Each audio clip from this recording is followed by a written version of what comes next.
नमस्कार, आपण पाहतात रयत संवाद न्यूज चॅनल। करमाळा तालुक्यातील कुंभेज येथील दिगंबरराव बागल माध्यमिक विद्यालयात करिअर मार्गदर्शन व कृतज्ञता सोहळा संपन्न। करमाळा तालुक्यातील कुंभेज येथील दिगंबरराव बागल माध्यमिक विद्यालयात करिअर मार्गदर्शन व भारतीय सैन्य दलातील जवान सचिन पवार यांच्या सेवापूर्ती निमित्त सन्मान व कृतज्ञता सोहळा कार्यक्रम पार पडला।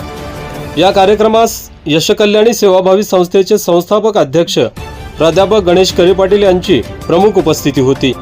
या कार्यक्रमाच्या अध्यक्षस्थानी मुख्याध्यापक हनुमंत पाटील होते।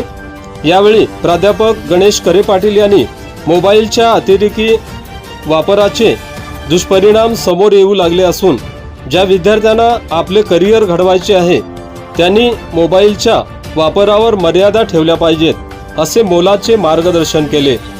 यावेळी 10वीच्या परीक्षेत प्रथम 3 क्रमांक मिळविलेल्या विद्यार्थ्यांचा सन्मान उपस्थित मान्यवरांच्या हस्ते करण्यात आला।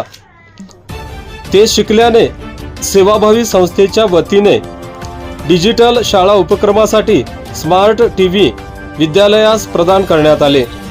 जवान सचिन पवार यांचा सेवापूर्तीनिमित्त यावेळी सन्मान करण्यात आला। यावेळी जवान सचिन पवार यांनी मनोगत व्यक्त केले। या कार्यक्रमास पोलीस उपनिरीक्षक हनुमंत वाघमारे, अक्कलकोट श्री वटवृक्ष स्वामी महाराज देवस्थानचे विश्वस्त भारतराव शिंदे, बाळकृष्ण लावंड, महावीर साळुंके, गणेश कादगे, अण्णासाहेब साळुंके, बिभीषण कान्हेरे, मेजर मुटके, जयेश पवार आदींसह परिसरातील ग्रामस्थ, पालक तसेच विद्यार्थी, शिक्षक उपस्थित होते। या कार्यक्रमाचे सूत्रसंचालन प्राध्यापक विष्णू शिंदे यांनी केले, तर आभार कल्याणराव साळुंके यांनी मानले। रयत समाजसाठी अयूब शेख, करमाळा, सोलापूर।